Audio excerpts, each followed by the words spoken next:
Hi everyone, in front of me I've got OnePlus 12R and let me share with you how to show battery percentage on the status bar in this device.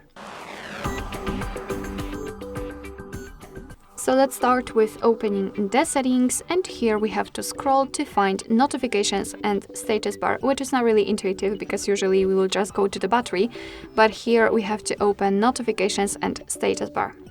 Then let's tap on the status bar. And as you can see here, we've got the options which are connected with the battery percentage and overall to the battery. The percentage is right here, so all we have to do to show or hide the battery percentage is to use this switcher. You can quickly apply it. However, a really interesting option is the battery style, where you can choose the indicator you'd like to apply.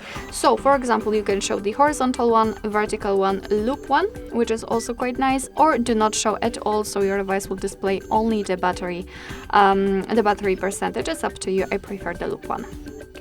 Okay, so that will be all. Thank you so much for watching. I hope that this video was helpful, and if it was, please hit the subscribe button and leave the thumbs up.